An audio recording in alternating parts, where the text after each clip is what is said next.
Okay, I had to move to another location. It's starting to get warm out. I mean, it's only about 55 or 60 degrees, but in this car, it's closer to 75 or 80. This window doesn't open. I have no vent. I have no air conditioning, so I have to keep the door open with my knee here and that window open. Hopefully it won't get too loud.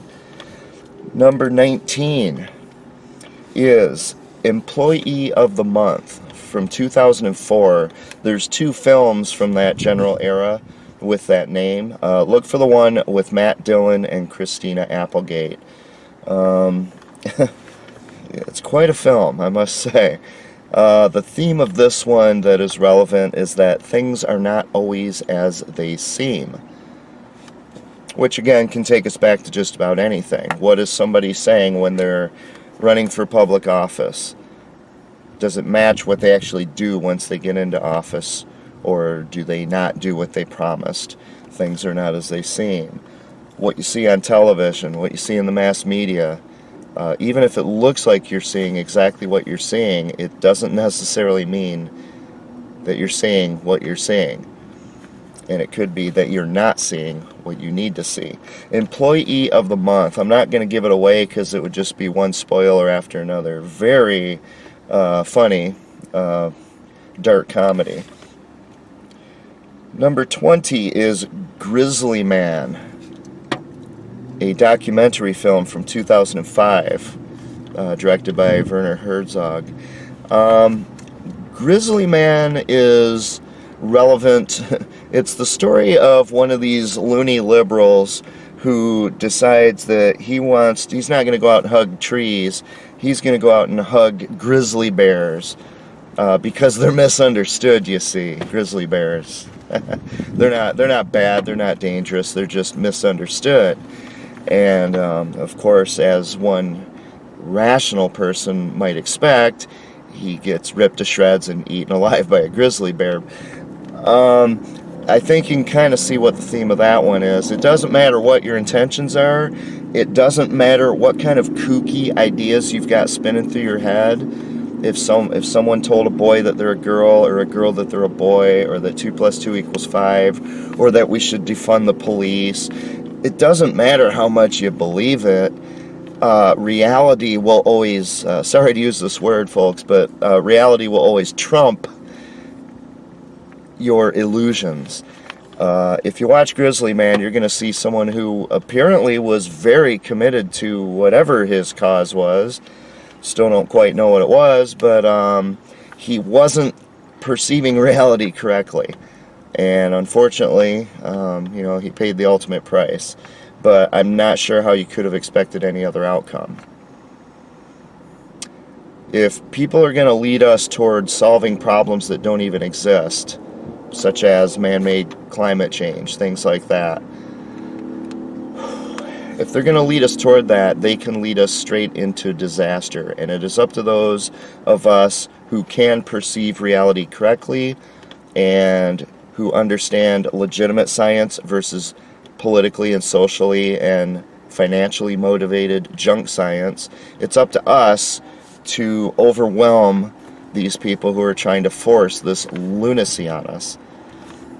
So that's what Grizzly Man will do for you.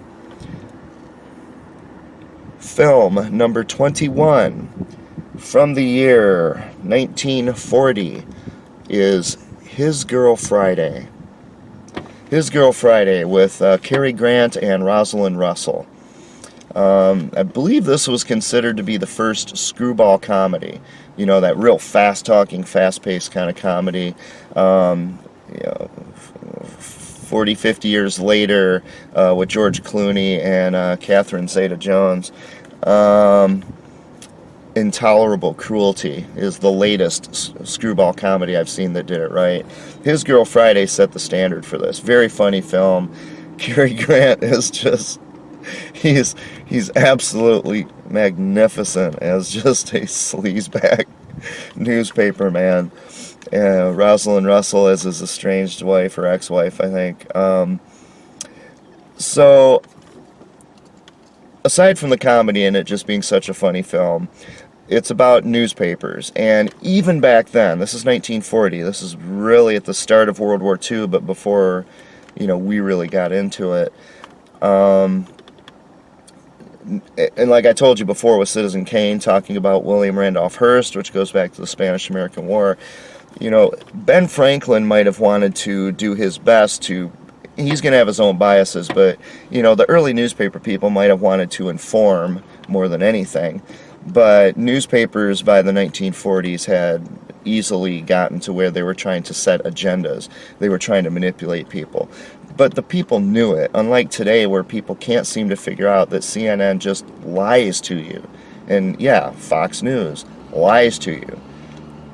MSNBC, all these mainstream, NPR, they are not telling you the truth. They use well-established tactics to manipulate and deceive you. They withhold extraordinarily important truths. Well, His Girl Friday, the basic plot of it is, a man who's convicted of murder, and the newspaper people just want to get the story. And the most sensational story would be him being executed for this crime. And whether that was appropriate in this case, whether he was truly innocent or guilty, all that, I'm not going to give the spoiler away, but the point is that if newspapers want a story, they will not hesitate to lie or to withhold truth, which is to lie. They will not hesitate to deceive you. So, no reason to harp on it. His Girl Friday, 1940, Cary Grant, Rosalind Russell. And I've got a weed whacker. This is after I've been chased several times this morning trying to start making this video. And now I've got a weed whacker behind me in an empty, huge empty Walmart-sized parking lot. Alright, I'm just gonna have to sweat. Well, that didn't work out. Let's try this again. This is what my daily life is, folks. In between work, I work. And then when I'm not at work, this is what I do. I get chased around. I sit in a car that's either freezing cold or boiling hot with a couple weeks of a year where it's nice and pleasant. And that time of the year is over. Film number 22 is Idiocracy from 2006 with Luke Wilson and Maya Rudolph and many others. If you haven't seen Idiocracy yet, you need to see Idiocracy. If you just do a little quick word study on it, Idiocracy clearly means rule by idiots. Being ruled by idiots. And if you watch Idiocracy, it's going to be not unlike turning on C-SPAN. They're going to be better dressed. They're going to, on the surface, sound more intelligent and eloquent, unless you actually listen to what they're saying, and especially if you go out and you compare what they're saying to reality. But essentially, Idiocracy, which was meant to be, I think, meant to be a farce. It was meant to be way over the top. We could never get to this point. But we've kind of gotten to this point. Anyway, Idiocracy, it was almost not released for probably several reasons.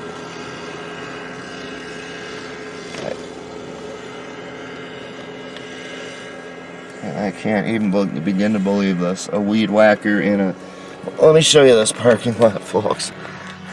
Just empty spaces. Empty.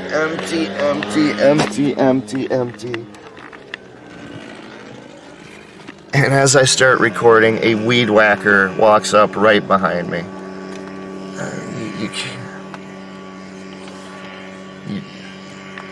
This is what my daily life is. It's just...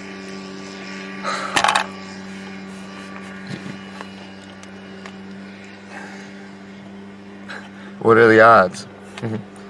It's not like he made a beeline for me because I'm here or anything, but what are the odds of the timing? People weren't meant to just be out like I am. They were meant to be in their home when they're not at work. But I can't do that in Minnesota until Minnesota has a competent legal system. which is never going to happen. Number 23 is a film from 2004. It's called Incident at Loch Ness. This is not a documentary, it's a mockumentary. You know, like Spinal Tap was, mockumentary, so it's a fake documentary. This is, again, with Werner Herzog, who did the Grizzly Man, one of my favorite filmmakers. Now, it's ostensibly a documentary of him making a film about the Loch Ness Monster, and he's trying to be fair about it, and he's pretty skeptical about it. But his partner in the production of the film that they're making in the film wants to fool everybody. He wants to make it more compelling, you know, to sell more films, have more people watch it. He's like, well, the truth just is kind of boring, so I'm going to spice it up a bit. I'm going to throw a fake monster over here, and I'm going to throw a woman with large breasts over here, and it's a really interesting film. The reason to watch it is more because of what his partner, Zach Penn, is doing here. A lot of what he's doing are, in fact, just standard methods of manipulation in our mass media. They're not dressed up for this film or anything. They're just off the shelf. Just go to CNN, pull it off the shelf. Go to the Star Tribune here in Minnesota, just take it off someone's desk. It's right there in their rule book. These are just standard ways of lying and manipulating and deceiving people and getting away with it. But beyond that, it's a fun film. It's just it's really kind of clever. And the neat thing is, listen to the commentary. If you get the DVD, listen to the commentary. It's just as much fun. But the reason to watch this again is because it does kind of show you in a more or less silly way how easy it is to manipulate the masses when you're using broadcast technology. One person speaking to many who cannot challenge that one person in real time.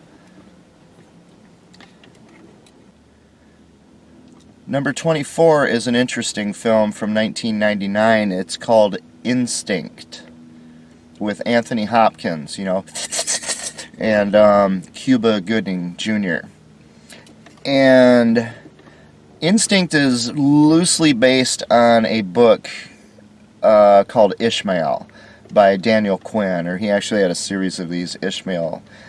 Ishmael was a fascinating book series, but it was like the it was like the liberal leftists. It's as if they got the biggest brains they did have together, such as it were, and tried to say, well, let's come up with something that's as plausible as Dick was to explain Watergate, to explain what's wrong with the world today, because Marxism doesn't make any rational sense. Evolution's totally discredited and just doesn't make sense. Just anyone with eyes that see can tell. None of the things we come up with really make any rational sense. Can we at least come up with a plausible story to explain what's wrong with this world? Because when we look around, we only see everything that's wrong. And unfortunately, these sad sacks out there that we need to save, when they look around the world, they just kind of see a, you know, happy place of opportunities and friends and family and fun. And we need to make sure we go ruin that for everybody. So Daniel Quinn wrote this book called Ishmael, which was, admittedly, in terms of writing a philosophical diatribe, it was a good attempt to provide some new understanding of why the world is the way it is today. But it basically, once again, came down to us against them. And, of course, they get to pick who the them is. So it's like, well, you're the bad guys, you're the takers, we're the givers. You're the takers, we're the givers. We're the good guys, you're the bad guys. We have the white hats, you have the black hats. You all really need to stop doing what you're doing, or else. You see, that's the problem with these liberals. The whole world to them is just a dark cloud with lightning bolts aimed right at them, and they have to lash out at everything because they just don't have a purpose to their existence, and they're going to ruin everybody else's life in the process. Well, what happened in Instinct? In Instinct, again, it's loosely based on Daniel Quinn's book. It's basically about a guy who just, he's working with guerrillas, kind of a not quite like Coco the gorilla, but the one who, Jane Goodall and all that. A guy who's out there living with the gorillas because he feels that the gorillas are more humane than humans are. I'll just let that one sink in for a moment. Yeah. To me, he could have just got some different friends, maybe. But the world's bad. Minnesota is a cesspool, but it's not like all the people in the world are bad or evil. It doesn't have to be that bad, okay? But what he did was he just said, I'm out of here. I'm going to go live with the gorillas. And then it goes from there. But the reason I bring it up right now is because human beings are a social species. A social species. It's very important to us that I can see your face, because I need to see your eyes, and I need to see your body language and the way your mouth moves. I need to see your smile. It helps me gauge whether you're sincere or if you're a threat, whether you're here to help or here to hurt me, whether you're here to exploit me or what, whether there could be a romantic interest here or not. I need to see your face to know that. I need to see your body language. That's why when you're going to rob a place, you put a mask on, because you don't want people to see those things, because they're going to be able to identify you uniquely if they can see your face. So people who don't want that kind of human interaction, and they're social misfits, completely socially incompetent, their greatest dream in the world is to ruin social interaction among a social species. And one of the best ways to do that, for example, would be to, do something that would prevent people from seeing you smile, or seeing what you look like, or seeing from your expressions how you feel about them, so that you can gauge each other and do this dodge, parry, spin thing with your eyes instead of doing it with guns.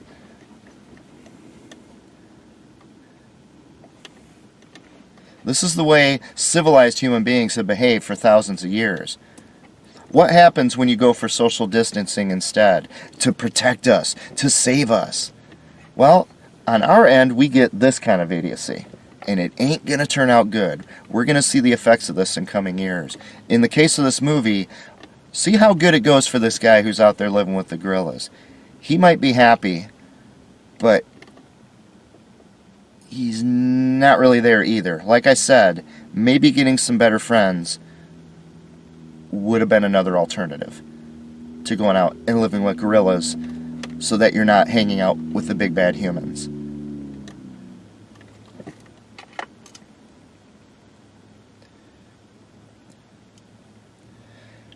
Number 25 is a documentary film from 2005. It is called March of the Penguins. And the reason I put March of the Penguins in there is because it's just tons of fun. It's just a great, fun, wonderful documentary about penguins in Antarctica. What penguins do, what they're like. The thing with March of the Penguins is that when you watch it, I want you to realize over the last year you have been told things like a running body count on the news, which is giving bad, false numbers anyway, but just the fact that there's a body count on your television screen all the time. This, stay-at-home orders, mandatory vaccines, pumping some kind of a toxic poison that has never been tested before into your body, people not interacting with each other, people not being able to see each other smile, kids not being able to go to school and experience the socialization that they need to become competent adults. Again, this is really going to manifest itself down the road for us folks. Think about all that stuff and all that, oh my gosh, the sky is falling, Dr. Fauci says we're all going to die. No, Dr. Fauci says we're all going to live. No, wait, tomorrow he's going to say we're all going to die again. He changes his mind often. If this is how you've been living your life over the last year, watch March of the Penguins. And you know what? You're going to realize that there's a whole world out there. Life goes on. There have been diseases throughout all of human history. This ridiculous excuse for a pandemic should be ashamed of itself. It doesn't even compare to the Spanish flu, doesn't even compare to the bubonic plague. This is the most pathetic disease of a pandemic I have ever seen in my life. And the reason is because it really isn't that bad. It's the people who want to exploit it and scare the crap out of you to take away your freedom and your money and to dominate and control you. That's why it seems so bad. So watch March of the Penguins. Maybe if you draw yourself away from all of that, the sky's falling, we're all gonna die, you have to do this. If you pull yourself away from that a while and watch some penguins for a while, maybe, just maybe, you'll remember what you knew about 15 months ago. Which is that it's gonna be alright. We're gonna make it.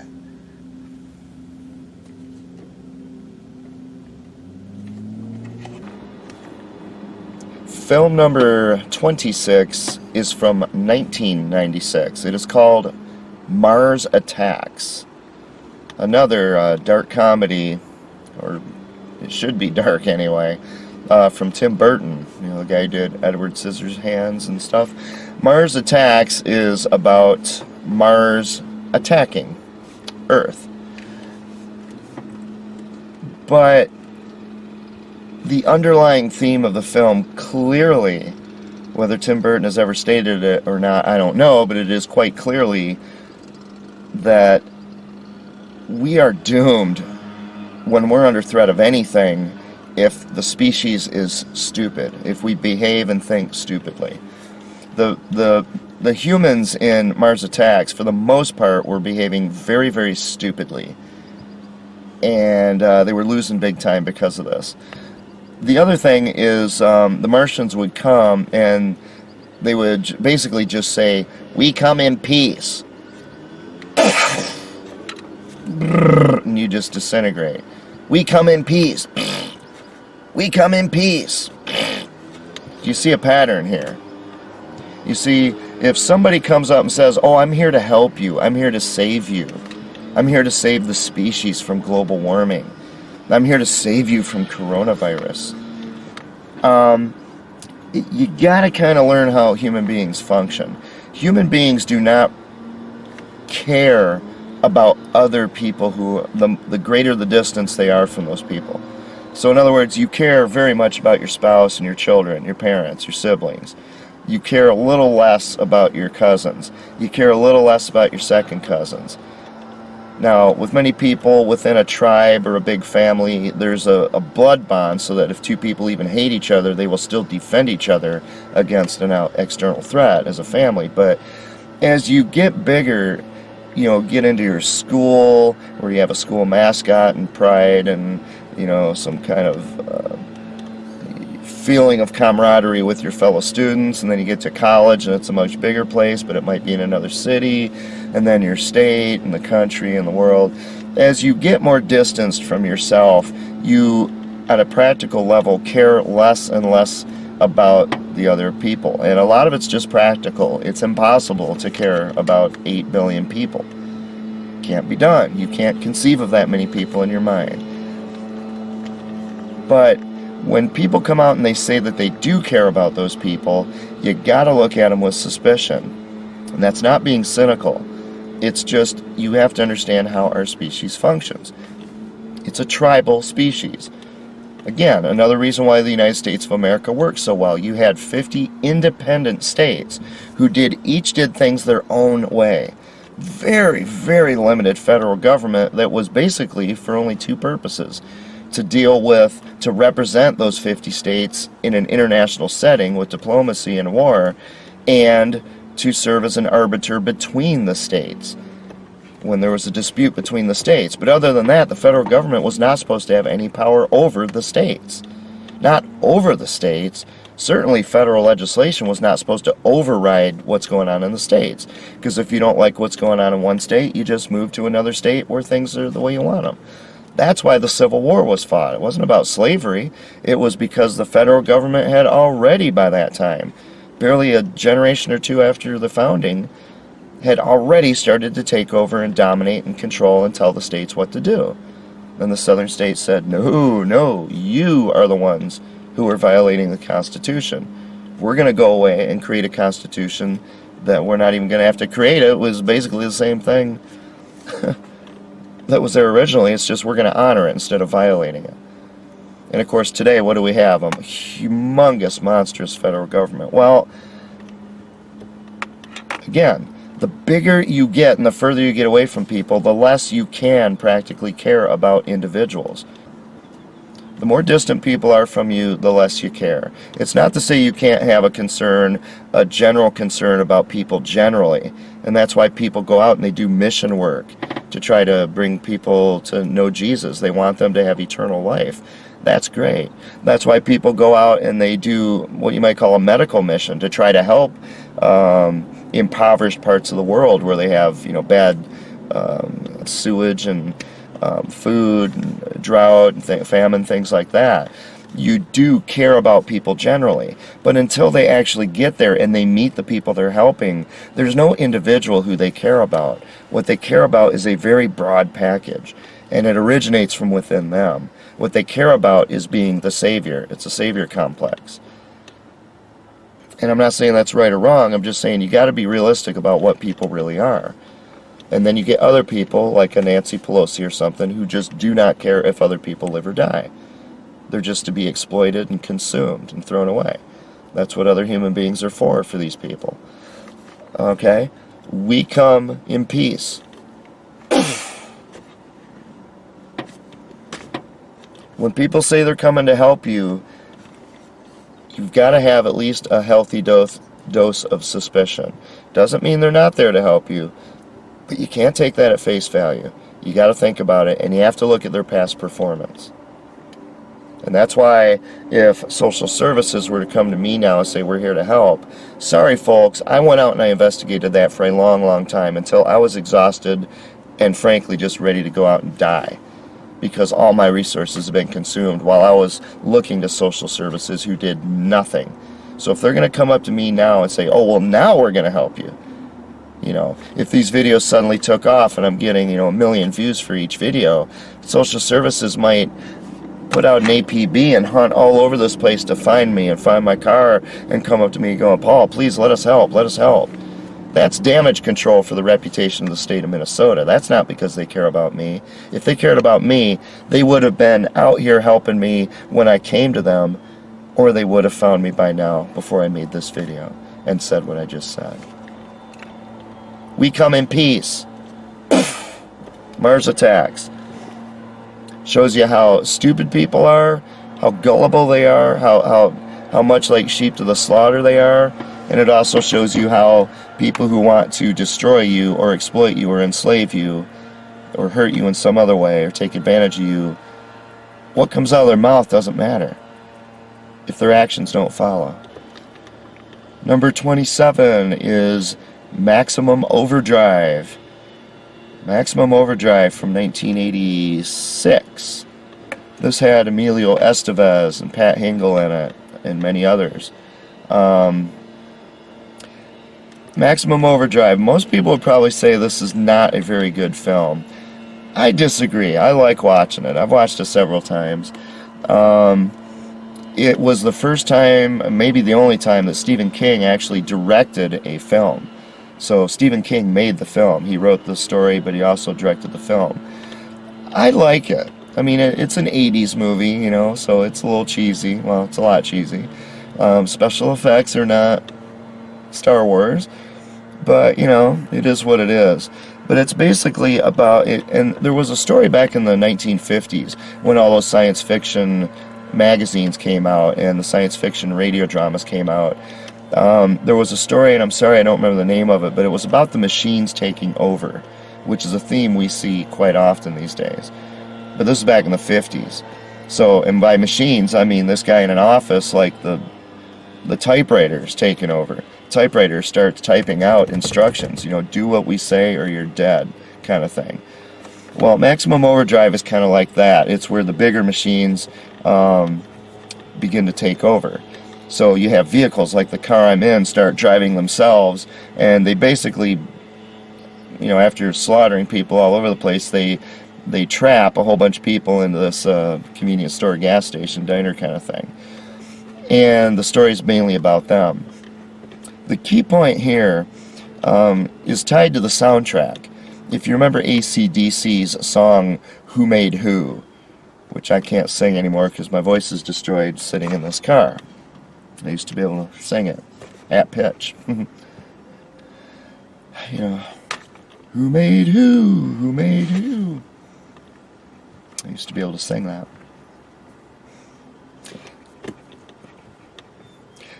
There comes a point, and this is a spoiler, but there comes a point in the film where one of the women trapped in here has a breakdown.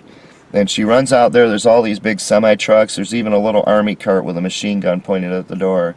And she comes running outside, and she's just gone berserk. She can't take it anymore. And she screams out to these vehicles, "We made you! We made you!" What she means by that is, we made you to serve us. You don't have any right to take over and to tell us what to do and to take us over and to try to attack us. We made you. And what I think a lot of people don't recognize is the real theme that underlies that. What is government in the United States of America? We, the people of the United States, in order to form a more perfect union, establish justice, right? We made our government. The government of the people, by the people, for the people. The people made our government to serve us. And just like the Declaration of Independence says, when government becomes destructive toward that end, in other words, when government starts, instead of serving the people, it starts demanding, sometimes at gunpoint. Got my little, got this thing here. When government starts demanding that the people serve it instead, it has gone too far. It has gone past the point that the Declaration of Independence was signed to rail against, that the American Revolution was fought against. The government we have right now is utterly illegitimate at pretty much every level, down to the school boards. Government was not supposed to tell us what to do. We made it. And to me, that's what the point of Maximum Overdrive should be when you watch that.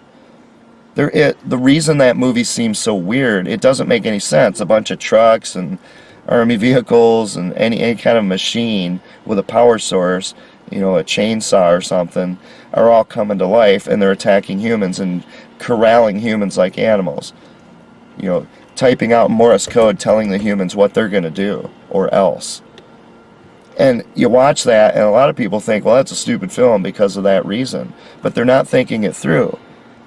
It's a metaphor for things like government. We made government. Government doesn't tell us what to do. We tell government what to do.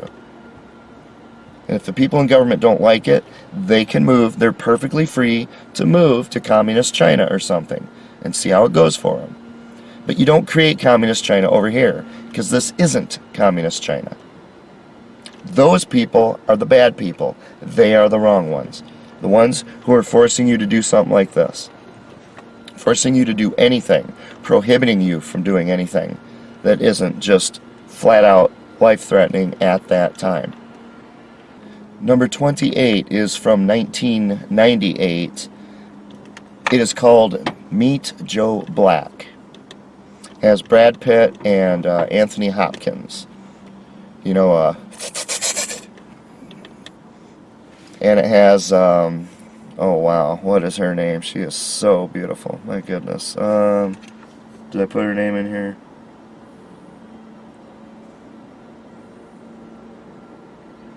Claire Forlani. Wow. Wow. My goodness. Meet Joe Black. Again, this is going to be a spoiler, although it doesn't take you too long in the film to figure it out. But Brad Pitt basically plays the angel of death who comes to escort people away from this world, shall we say. And he decides, after all the millennia he's been doing this, he wants to kind of figure out who are these people that he's taken with him. What does it mean to be a human being? So when one of these people takes their final exit, he takes over their body and starts milling about, trying to learn what our species is all about. And there's a lot of lessons to be learned in there, but the key point I want you to get from this kind of is what you're seeing in some of these other movies, which is that if you live your life in fear, you're already dead. because you are going to die. You may die before you're done watching this video. That's not just me spitting out words. It is possible. In fact, if enough people watch this video, if millions and millions and millions of people watch this video, there becomes a very, very good chance statistically that one of them will die while watching my video. But if not, you could die later tonight or tomorrow or the day after. Who knows? If you're going to live your life in fear, if you're going to live your life in terror, you're not living. You stopped living already when you went into terror mode. And Meet Joe Black helps with that. This weed whacker guy is going to circle me and just ruin every clip I'm making here, isn't he? Yeah, pretty much. Number 29 is a film called My Life in Ruins from 2009. Now, this wasn't a sequel, but it was the same people who made the film My Big Fat Greek Wedding, which is a very charming romantic comedy. Very, very well done. Very well done. My Life in Ruins had kind of the same core cast and people, but a very different story. It's not a sequel or anything, but again, it has that Greek theme. And again, the theme of this is you've got to live your life while you're alive enough to do it.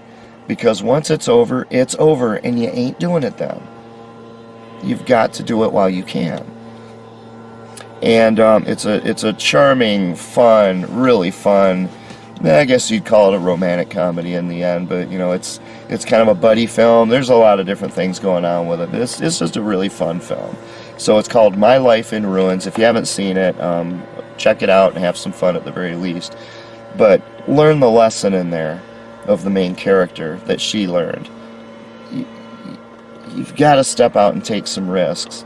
You've got to be alive. Not this. Number 30 is from the year 1958, I believe. It is called Narcotic Story. Now, most people, or many people, would look at that and say, oh, that's one of those silly propaganda films like Reefer Madness or something. Well, Reefer Madness, for all of its good intent, was not very well done. It portrayed people as, you know, just, they take one hit off of a marijuana cigarette and they start flipping out and going insane and driving their car and rolling it over and killing people. And that's not what happens. What happens with pot is much more subtle.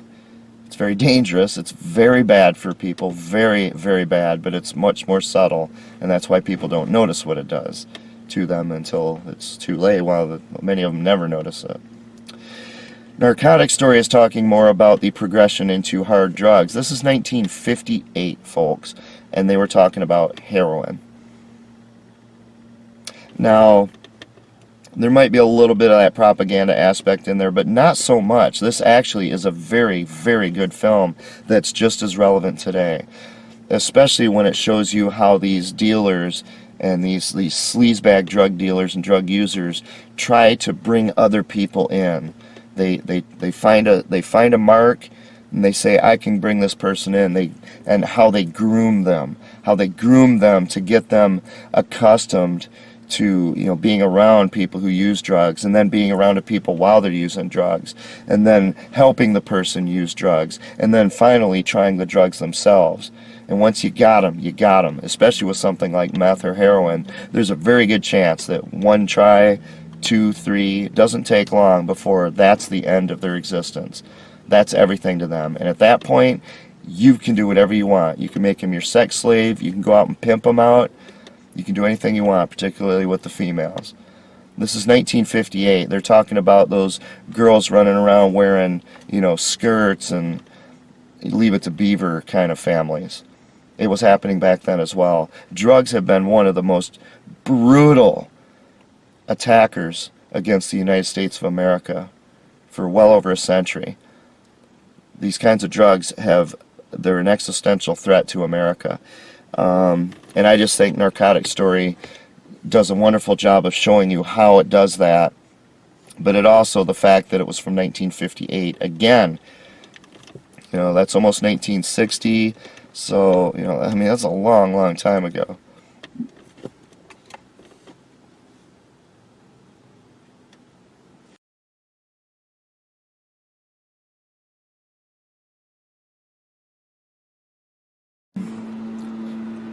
Number 31 is the classic film from 1976, Network, with Faye Dunaway and Robert Duvall, William Holden, and of course the late great Peter Finch. I think to this day the only person who won an Oscar posthumously, because he passed away after making the film, but before the Oscars. Network from 1976. Remember, that's after Vietnam and Watergate, before Reagan, right about the time people started hearing of Jimmy Carter for the first time. Network was talking about at least the potential sheer evil of the mass media, the broadcast television media, in particular the news, what they are capable of doing in terms of bending and twisting people's minds on a mass scale, something that posed an existential threat to the United States of America. Now, it's a very dark comedy. You would never really think of it as a comedy, but it is. But it comes right out and says the truth. It comes right out and says the truth in no uncertain terms. I saw a couple interviews with the screenwriter, and he was, at the time, from what I could tell, he didn't see it as being all that bad at that time, but he felt that it was getting so bad that there needed to be some kind of a warning. There needed to be someone talking about it, because he could see what was coming. And about 4 years later, we had the beginning of CNN. So he was ahead of his time, but not much. So in 1976, the news media was not quite that bad. They were still fairly legit for the most part. But what you see in the movie Network is what we had by the end of the 1980s, certainly by the first Gulf War. Network is one of those absolute classics that you must see. It's very informative as far as how the media works and corporations. And don't forget, at the time, you had Ted Turner founding CNN, and he owned it for at least a decade, I think. Became incredibly wealthy. Married Jane Fonda. He was the huge anti-smoking leader. One of the big reasons why anti-smoking, after 500 years of complete failure, suddenly succeeded in the late 80s, because now they had CNN to propagate their propaganda. I mean, anti-smoking had tried the exact same words. Causes cancer, causes emphysema. Kills everyone around them, kills babies, everybody's dying. Even though it wasn't happening in the real world. But for 500 years, anti-smokers have been saying the same thing. All the way back to King James, who wrote a counterblast to tobacco, where he said exactly those things. And he was just lying, as they have been all along. Well, by the end of the 1980s, you suddenly had Ted Turner with his media powerhouse, CNN, and Ted Turner was a rabid anti-smoker. Gee, I wonder why the anti-smoking movement for 500 years suddenly turned into the anti-smoking industry in the year 1988. I wonder if there's a connection there. Maybe you could watch Network and help find out. And again, as I've said in other regarding other movies here, if they could take people who are so normal as smokers, which are most of the American presidents, most of the great American scientists, most of the great American everything, including astronauts, smokers, the people who took us from the dark ages into the space age, together as equals with non-smokers and working together, when you have a movement that after 500 years of failing can suddenly, within a few short years, 5, 6, 7, 8, 9, 10 years, turn everything around so that smokers are hated and feared and looked upon, and everyone's deriding them and calling them names and everything, that's not natural. Something unnatural happened there.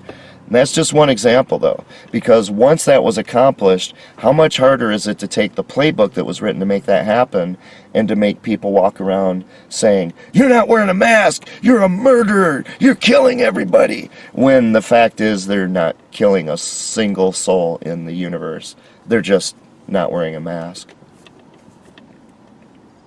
Network, 1976.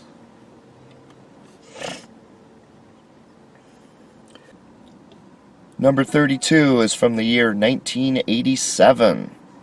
1 year before the anti-smoking movement became the anti-smoking industry. 1987. It was called No Way Out.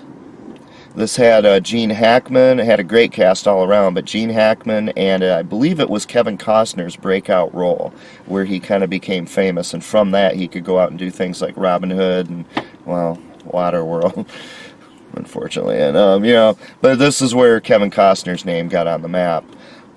It's a Cold War drama. It's one of the last Cold War dramas, because the Cold War supposedly ended with the fall of the Berlin Wall, and a few years later, supposedly.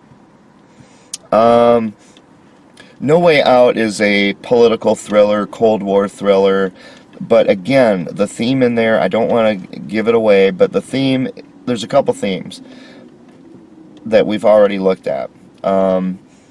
Government is a bunch of random yahoos. Some of them are really good people, good at what they do, competent. Others are utterly incompetent, and they run the gamut from good to evil. And if you don't keep every single one of them in check, you're going to have problems. That's one theme. Another theme of No Way Out is that things are not always as they seem. Again, if you're going to go through this life and you just take everything at face value without doing any research, without looking into anything, without even just taking a moment to take a few deep breaths and relax and apply critical thinking and common sense to what you've observed, then you're just going to believe anybody can sell you any bill of goods they want. And No Way Out kind of addresses that as well. Anyway, there's a lot of these themes that you see in these other films in No Way Out. Again, it's definitely an 80s type film. It just has that 80s vibe to it. Very well done and well worth watching. Number 33 is a wonderful, wonderful film. And if you're going to pick one of these films to watch, this is one of the top 5 or 10, I would say, to watch, without a doubt. From the year 2001. From the year 2001, One Night at McCool's. This has the adorable Liv Tyler in it. It has Matt Dillon, has John Goodman, Paul Reiser. This film has as good a cast as you can get. I mean, Michael Douglas in there. This is such a beautiful film. It is the same story. Okay, events happened, and then the film is how the story was told from 3 different people involved in the story. So you're getting it from 3 different people's perspective, and frankly, at the end, you're getting it from a 4th person who's observing it from the outside. Absolutely brilliant. So they kind of switch from one to the other. So you see the characters actually change in the film because they're behaving the way that the narrative that this person says and then the narrative that this person says. Absolutely brilliantly performed. And what it does is it helps to show you how our perspective of things can introduce a tremendous amount of bias. And 3 people, myself and the 2 people next to me, can watch the same event happen, and we can see something totally different if we're not paying attention and if we're not committed to the truth. And this becomes a big problem when you consider that many of the convictions, including convictions for murder that have sent people to the capital punishment, which, of course, we should have capital punishment, but you've got to be careful with it. You need to prove the crime to prove it. A lot of people have been sent, to their death and with capital punishment based on eyewitness testimony. But which eyewitness was it? Was the person on my left? Was it the person over there? Or was it me? Which of the 3 people in One Night at McCool's was giving their testimony? And again, it goes back to that theme that I've had with Airplane and 0 Hour and other things, Dick. You can tell the same story in different ways, from different perspectives, and have a totally different impact and portray it as if something totally different happened. One Night at McCool's. I don't want to take it beyond that. I don't want to ruin this film for you. This is a beauty. This film is a beauty. Just wonderful film. Make sure you see it. If you've never heard of it, I don't know why it wasn't more popular. Probably because it's cerebral. You really have to think about it. It's for thinking people.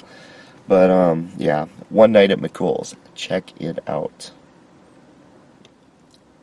Number 34 is a film from the year 2003. It has Colin Farrell and Forrest Whitaker in it. It's called Phone Booth. Now, Phone Booth, I really love this film. Almost the entire film takes place inside a phone booth. Now, just as a filmmaker, that's daring. That's living your life. That's stepping outside the box. But then when you consider that the acting in there pulled it off so well, Colin Farrell put on one of the best performances I've ever seen on film. Every time I've watched that film, I just wish I could find him and just shake his hand and say, well done. Well done. It's a psychological thriller. Again, the theme basically comes back to what I've said many times, and these filmmakers are trying to get this point across to you over and over and over again. If you live in fear, you're already dead. You're going to die someday.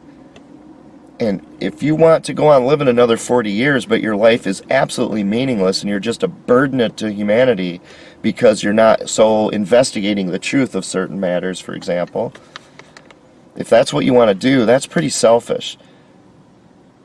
But you're already dead. You can't live a life by definition. You're living in fear.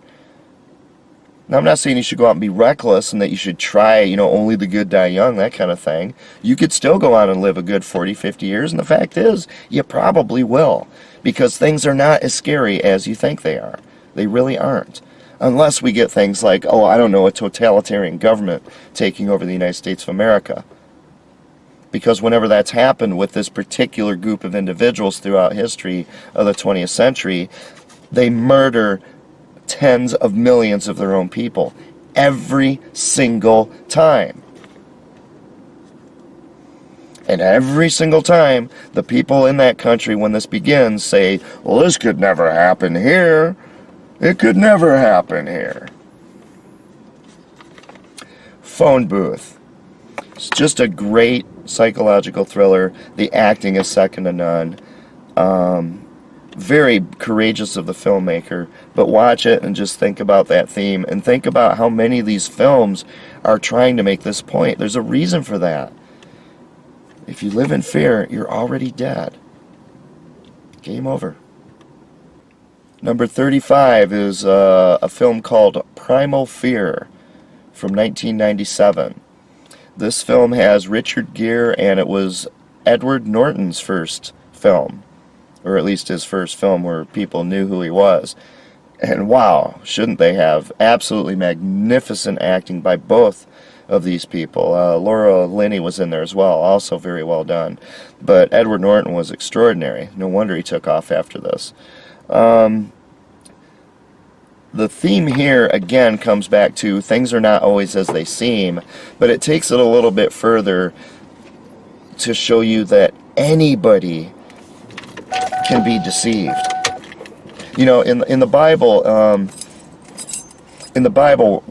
I think it was the night before Jesus was taken away from the Garden of Gethsemane to be put on trial and executed. The night before, the very last things he's saying to his disciples, who were to become his apostles, although they didn't know it, they were asking him, what's going to happen in the end of days, the last days before you return? Because they had some vague understanding that he was going to leave them.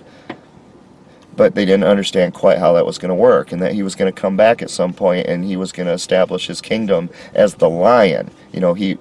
Jesus was the lamb and the lion. Well, his first coming was as the lamb who was slaughtered. His blood atones for our sins if we accept that. He's going to come back the second time as the lion. And if you try to be a Pharisee that time, it isn't going to go well for you. The Pharisees lived longer than Jesus. They're not in a good place now or for eternity, but in this world, they outlived Jesus. The next time Jesus comes back, the people who are doing those things, they're the ones who are going to lose. So they're asking, what will be the signs of these end times and your return? The first thing out of Jesus' mouth, and he said it over and over and over throughout his answer, but the first thing out of his mouth was, take heed that no man deceives you. For many people will come in my name, saying, I am the Christ. But he says it over and over again, let no man deceive you. There will be many who deceive and will be deceived. In other words, they will deceive themselves. They will delude themselves. Does that sound anything like the lunatic left today? The single most important warning he gave, the single greatest sign. I mean, there's things like the rebirth of Israel, which is a bona fide miracle. It couldn't happen without God's intervention. It just couldn't. But there it is. It's the sixth most powerful nation in the world today, the size of New Jersey. But the thing that Jesus himself repeated over and over again was deception is going to be the sign of the end times. People are going to tell lies. They're going to delude themselves. The people are going to call good things evil, and they're going to call evil things good. The Bible literally says that. Well, Primal Fear addresses that directly. It says that anybody can be deceived. Even the people whose job it is to try to weed through deception and make sure that they, if nobody else, that they are not deceived. Very good, I guess you call it a psychological thriller again. Primal Fear.